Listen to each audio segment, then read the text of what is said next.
plato típico y muy delicioso en Nicaragua, Costa Rica y algunas partes de otros países vecinos en Centroamérica. Se llama gallo pinto. Si lo ha probado, se va a acordar porque es delicioso. Es algo que se come en todas las comidas realmente en esos países.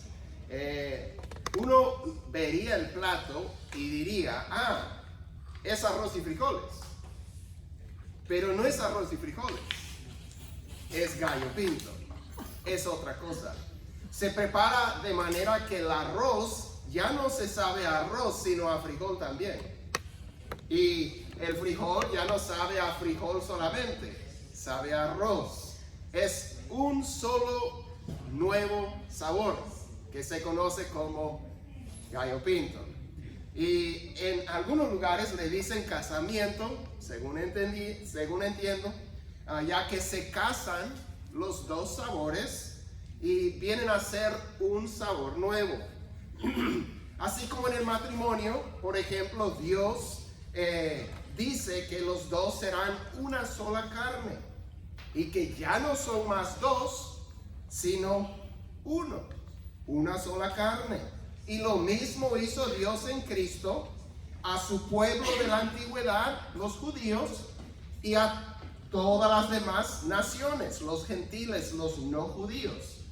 Como vimos con Josué la semana pasada, de ambos pueblos hizo uno, para crear en él mismo, de los dos, un nuevo hombre, estableciendo así la paz, y para reconciliar con Dios a los dos, judío y gentil, en un cuerpo, nuevo hombre, por medio de la cruz. Entonces, hay una unidad en el pueblo de Dios, porque Cristo nos ha salvado a todos de la misma manera, y nos ha reconciliado con Dios y los unos con los otros en el Espíritu. Ahora, hoy llegamos a un punto de transición en la carta de Pablo a los Efesios. Y vamos a estar en Efesios capítulo 4, versículos del 1 al 6. Y realmente este pasaje que vamos a leer es solamente una transición a todo lo que sigue. Pero no queremos pasarlo rápido, sino que queremos dedicarle el tiempo de un domingo porque la transición es tan clave. No solamente a Efesios, sino a toda la vida cristiana y todo ministerio de la iglesia del Señor. Entonces, lo que Pablo va a hacer es que va a hacer una conexión entre todo lo que ha dicho hasta este punto y todo lo que él va a decir después en los versículos del 4 al 6. Porque si perdemos la conexión, realmente perdemos el sentido de todo lo que Pablo nos va a decir de aquí en adelante. Y muchos errores que hay en el cristianismo hoy en día y en décadas recientes y realmente durante mucho de la historia del cristianismo se debe a no mantener la conexión entre lo que Cristo ha logrado por nosotros y lo que nosotros debemos hacer como resultado. Si perdemos de vista esa conexión, terminamos en muchos diferentes problemas. Entonces vamos a empezar y leer Efesios 4:1. Efesios capítulo 4, y vamos a leer el primer versículo de esta transición. Pablo dice: yo pues, prisionero del Señor, les ruego que ustedes vivan de una manera digna de la vocación con que han sido llamados. Pablo dice, pues, yo les ruego. Esa palabra pues, que se puede traducir también y a veces se traduce por lo tanto, o sea, he dicho todo lo que he dicho y por lo tanto, o sea, basado en lo que venimos diciendo, ahora les voy a decir algo. Entonces no podemos perder de vista cuando vemos esa frase pues, o entonces, o por lo tanto.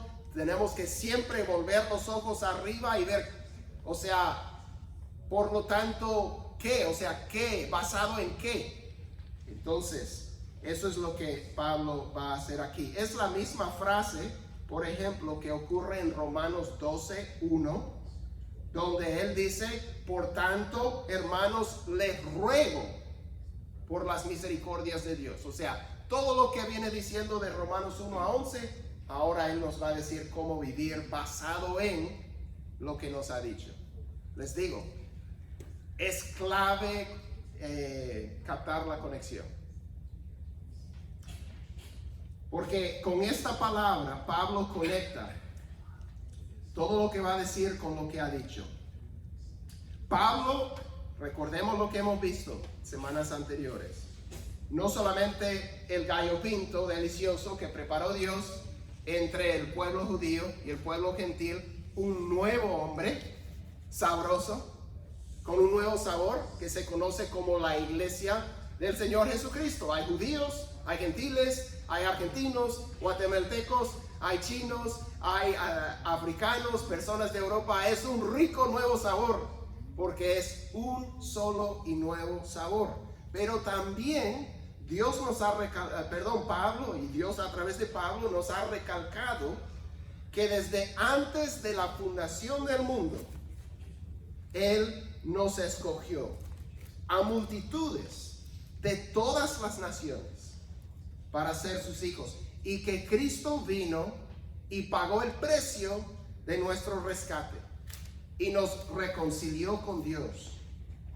Cuando estábamos todavía muertos en nuestros pecados, el Espíritu nos dio vida con Cristo. Por gracia Dios nos ha salvado, no por obras que nosotros hubiéramos hecho.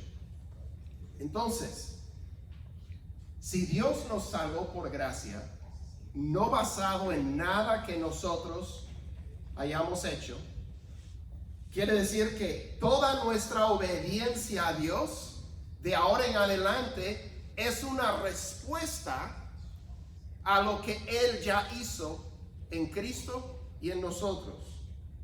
Obedecemos a Dios por gratitud por lo que Él ha hecho. Obedecemos porque Él nos ha aceptado en Cristo. No obedecemos los cristianos para ser aceptados por Dios. Les digo, es una diferencia clave, fundamental. Si perdemos de vista esta conexión, de repente perdemos nuestra alma. Porque el cristiano y el evangelio no se trata de obedecer para lograr el favor de Dios.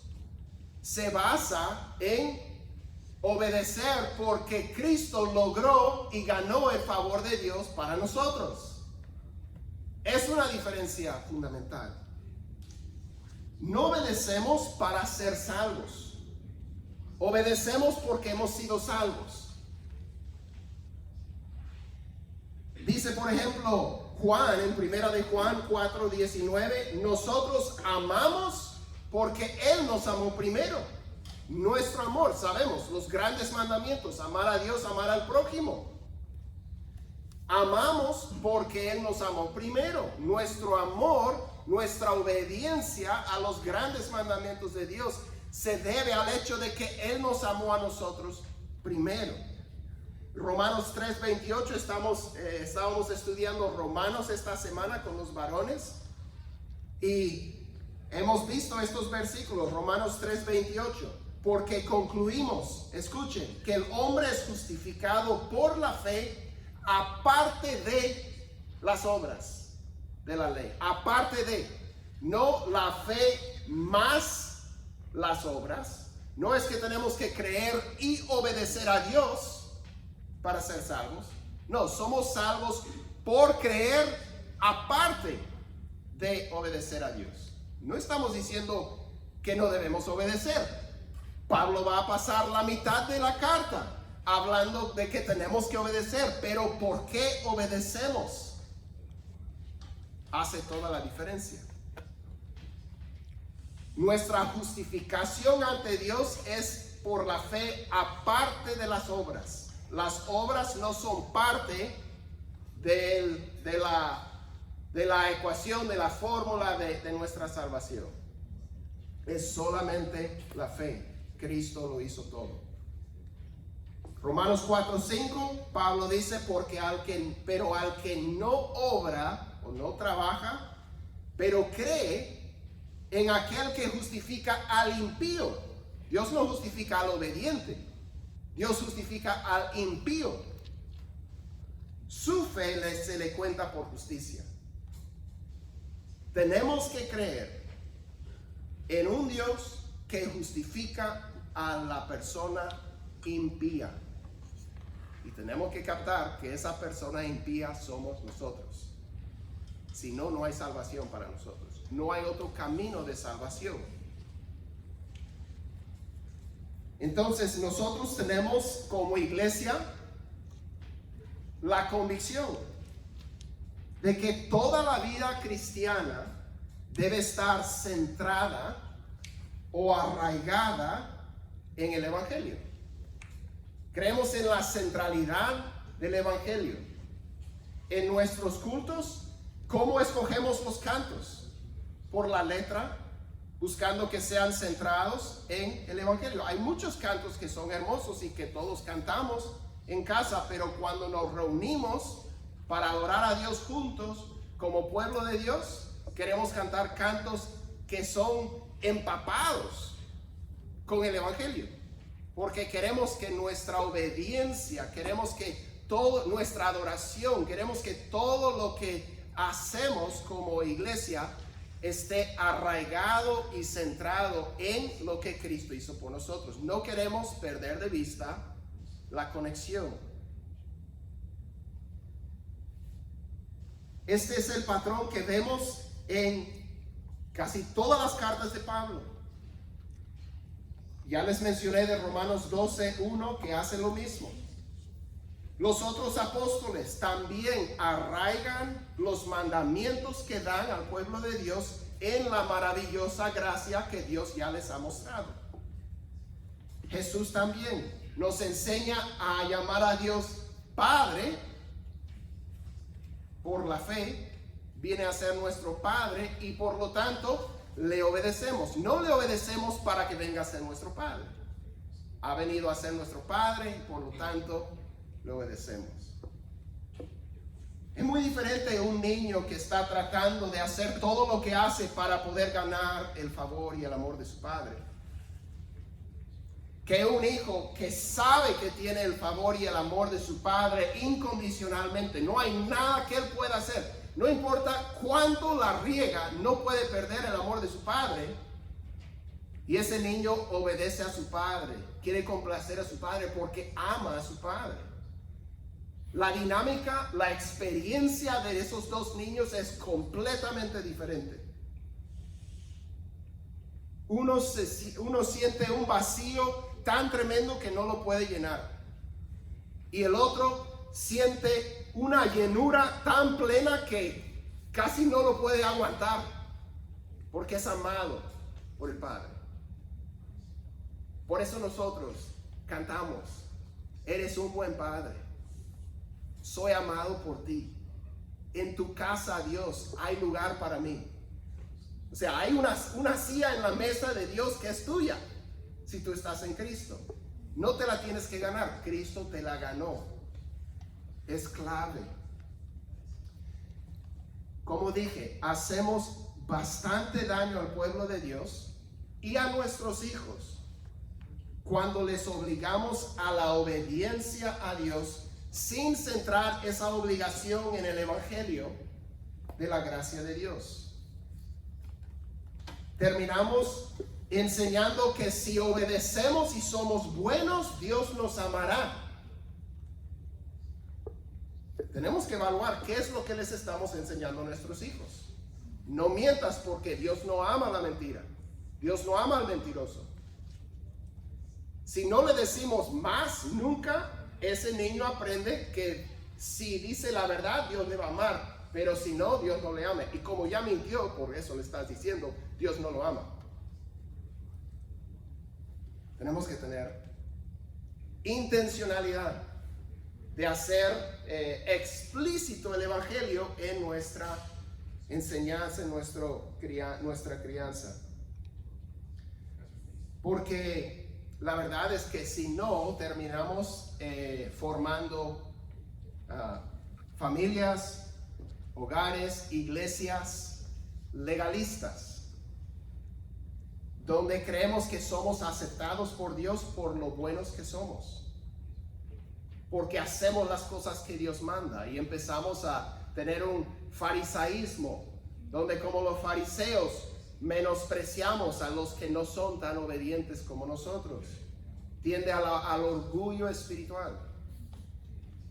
O para algunos, atrapados en sus luchas, sus vicios, tratando de liberarse, tratando de descubrir cómo la victoria de Cristo les va a dar a la larga la victoria sobre esos vicios, se sienten como ese niño que no puede ganar el favor de su padre. No sabe que Dios ya lo ama, que Cristo ya envió su espíritu a su corazón para que el poder resucitador del espíritu le dé vida a su cuerpo para poder vencer el vicio. Si no creemos el evangelio primero, estamos fundidos. No vamos a tener la victoria práctica en nuestra vida. Entonces, la realidad, según Pablo y los apóstoles y Jesús y los profetas, es que Dios nos ha amado en Cristo a pesar de que no somos buenos. Y como resultado, en gratitud, procuramos agradarle. Como ese niño amado por su padre, procuramos vivir de una manera digna del amor de nuestro Padre, digna de esa salvación que hemos recibido, porque Dios es doblemente digno. Es digno porque es nuestro creador, eso entendemos, le debemos obediencia, pero es sobremanera digno porque es nuestro Salvador inmerecido. Entonces, ¿cómo podemos, como el Hijo amado, como los hijos amados, vivir de una manera digna de nuestro Padre? Ya tenemos su amor, ¿cómo podemos vivir de una manera digna para honrar ese amor que Él nos ha dado? Entonces, nos va a tomar 3 capítulos entender, no hoy día, felizmente, 3 capítulos para que Pablo detalle para nosotros cómo se ve una vida digna o que honre ese amor que Dios nos ha dado. Pero da un pequeño comienzo acá, entonces vamos a ver qué es lo que nos dice aquí en los versículos 2 y 3. Él dice, Efesios 4, 2 y 3, que vivan con toda humildad y mansedumbre, con paciencia, soportándose unos a otros en amor, esforzándose por preservar la unidad del Espíritu en el vínculo de la paz. Primero habla de la humildad. La humildad dice que vivan con toda humildad y mansedumbre. La gracia nos debe hacer humildes. La gracia nos debe hacer humildes. Nadie es más que otro. Nadie fue salvo porque era más inteligente, o porque era más obediente, o porque era más moral, o porque tenía mayor potencial. De hecho, a Dios le agrada salvar a los que no tienen mucho que ofrecer, como nosotros. Bueno, ustedes no, yo voy a hablar de mí mismo. Ustedes tienen mucho potencial. Pero nadie es más que otro. Nadie es merecedor de la gracia de Dios. Todo lo que tenemos de Dios lo hemos recibido. El farisaísmo no tiene lugar entre los creyentes que han sido salvos por la gracia. No podemos creernos mejor que nadie. No podemos juzgar a nadie. Cuando Cristo nos encontró, éramos iguales a los demás. No había diferencia. No nos ganamos la salvación, Cristo nos la ganó y nos la regaló como regalo gratuito. Entonces, la gracia debe producir la humildad.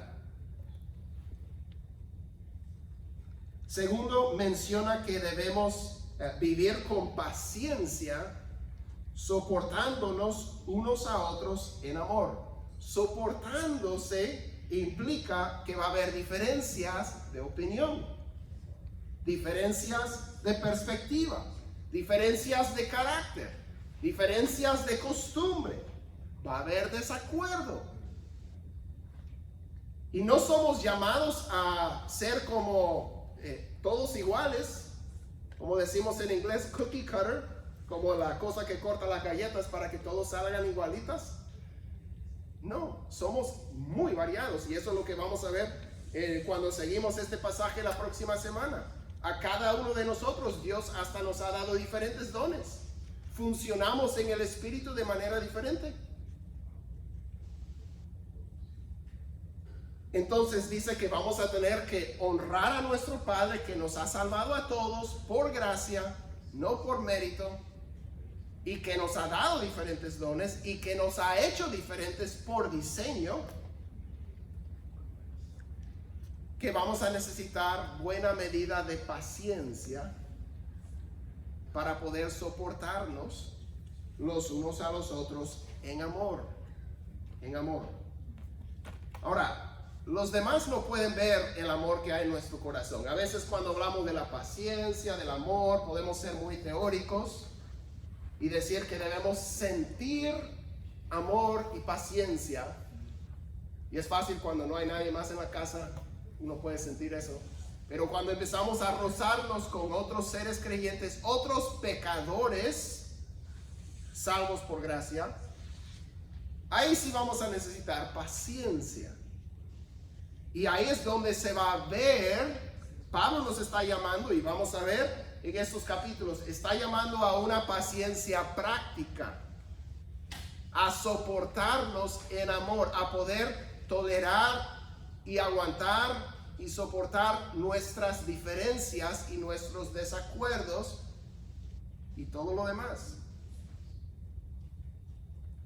Solo eso se ve en las acciones. Entonces yo pregunto, ¿sus vecinos pueden ver la paciencia y el amor en su matrimonio, por ejemplo?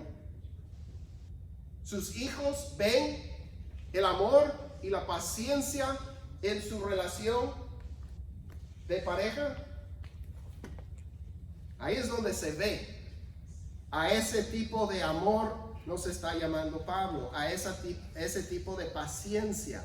Una paciencia práctica, donde la otra persona no está de acuerdo con nosotros y puede haber armonía y unidad. Jesús dijo en Lucas capítulo 6, 43 a 45, algo muy importante, hablando de lo externo, lo que todos ven, y lo interno, lo que Dios ve. Dice, porque no hay árbol bueno que produzca fruto malo, ni a la inversa, árbol malo que produzca fruto bueno, dice Jesús. Pues cada árbol por su fruto se conoce. Ahora, tenemos que tener cuidado.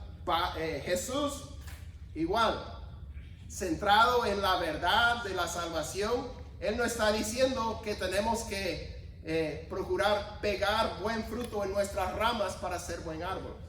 El fruto no convierte al árbol, el árbol produce la fruta. Entonces se trata de venir a ser, por la gracia de Dios, un nuevo árbol, un buen árbol. Pero ¿qué sale del buen árbol? Buen fruto. Entonces, si no está saliendo buen fruto, ¿hay algún problema? ¿Hay algún obstáculo en las ramas? ¿Hay una falta de comprensión del Evangelio y de cómo funciona en nuestras vidas? ¿O de repente no hemos venido a ser buen árbol? Porque si solo hay fruto malo, ¿qué indica de la naturaleza del árbol? Él continúa. Porque los hombres no recogen higos de los espinos, ni vendimian uvas de una zarza. El hombre bueno, ahora, ¿cómo llegamos a ser buenos? Por la gracia de Dios, que nos encontró malos, nos convierte en buenos por el poder del Señor. El hombre bueno, del buen tesoro de su corazón, saca lo que es bueno. Y el hombre malo, del mal tesoro, saca lo que es malo. Porque de la abundancia del corazón habla su boca. Entonces, si hemos venido a hacer gallo pinto, casamiento, matrimonio, uno, ¿se ve esa unidad o se ve otra cosa? ¿Qué es lo que sale del tesoro del corazón? Pablo está diciendo que debemos vivir acorde con la realidad de que hemos venido a ser uno. Y en la iglesia, si todos somos uno en Cristo, los que hemos sido salvos por Él, debemos poder soportar nuestras diferencias, amarnos y llevarnos bien. En la iglesia en Éfeso había dos grupos muy definidos. Había los judíos y había los gentiles. Y les costaba mucho llevarse, porque las diferencias culturales, religiosas, de opinión, de perspectiva, de altivez, de un montón de otras cosas, estaban bastante marcadas. Pero Pablo dice, en la salvación por Cristo supera todo eso. Ustedes son uno y tienen que aprender a llevarse, tienen que aprender a soportarse. Y termina diciendo ahí, ¿verdad?, que debemos preservar la unidad del Espíritu en el vínculo de la paz. Somos uno en Cristo. No hay diferencias en Cristo, pero en la realidad hay muchas diferencias. Tenemos muchas diferentes personalidades aquí. Tenemos diferentes trasfondos. Crecimos en países diferentes. Crecimos en contextos diferentes, familias diferentes. Tenemos diferentes niveles de educación y hemos sido educados de manera diferente y con perspectiva diferente. Nuestras opiniones son muy variadas y para Dios eso está bien. Eso está bien. Dios ama la diversidad. Miren la creación. Dios ama la diversidad. Miren este salón. Dios ama la diversidad. Pero Dios ama la unidad. Y nuestra unidad está en Cristo. Y nuestra unidad es real. Y nuestra unidad debe destacarse tanto que se vea nuestra paciencia y amor y tolerancia los unos con los otros. Pablo nos recuerda de 7 diferentes aspectos de nuestra unidad en Cristo en los siguientes versículos. Efesios 4, del 4 al 6. Son declaraciones, pero Pablo las está dando como para ayudarnos a ver y apreciar y abrazar la unidad que hay entre nosotros, a pesar de todas las diferencias a nivel humano. Dice, hay un solo cuerpo, hablando del cuerpo de Cristo. Hay un solo espíritu. Ahora vamos a ver la próxima semana que el espíritu se manifiesta de manera diferente en diferentes personas. Da diferentes dones y habilidades, destrezas espirituales. Pero es un solo espíritu el que hemos recibido. El Espíritu de Dios. Así como todos ustedes fueron llamados en una misma esperanza de su vocación. Nuestra esperanza es la nueva tierra y los nuevos cielos. Ahí vamos a estar todos. Nadie va a estar ahí en otro planeta. Todos tenemos una misma esperanza. Vamos a estar en el mismo reino para siempre. Dice, hay un solo Señor. Hay una sola fe en ese Señor. Hay un solo bautismo. Un solo Dios y Padre de todos, que está sobre todos y por todos y en todos. Nuestra unidad es mayor que nuestra diferencia. Ahora, humanamente no se siente así, pero bíblicamente y espiritualmente es la realidad. Va a llegar un día cuando todas nuestras diferencias van a parecer tan pequeñas y no importantes. Pero hoy en día tenemos que ser diligentes, tenemos que esforzarnos, dice Pablo. Esto va a requerir trabajo, poder preservar la unidad. Nosotros no producimos la unidad. Dios es el que ya produjo una unidad. Nosotros tenemos que preservar esa unidad que hay en el pueblo de Dios. Entonces, somos como el gallo pinto. En nuestros hogares, nuestros matrimonios, somos diferentes. Arroz y frijoles, pero hay un proceso por el que vienen a ser algo nuevo, algo delicioso, algo atractivo. Y así debe ser también la iglesia.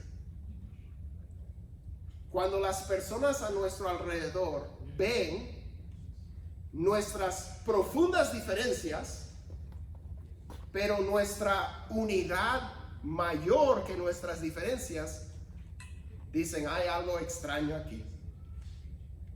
Pero es atractivo. Y de repente van a poder llegar a darse cuenta la razón de esa unidad, porque es Cristo. Y de repente van a poder conocer a ese Cristo y venir a ser parte del gallo pinto, parte de este pueblo de Dios unido. Vamos a orar y vamos a pedir que Dios nos ayude a vivir de manera práctica en nuestros hogares, lugares de trabajo, vecindarios, este amor, esta paciencia, esta humildad, esta unidad.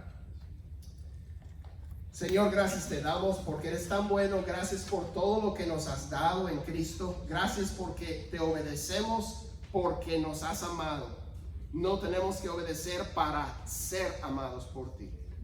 Señor, ayúdanos a responder como es digno de haber sido amados de esta manera.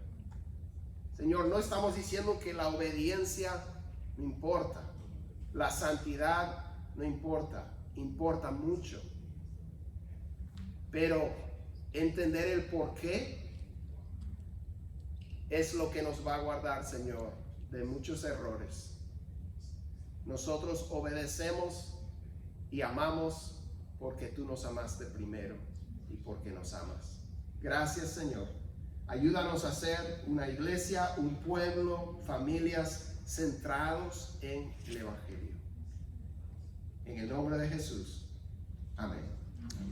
Bueno, muchísimas gracias.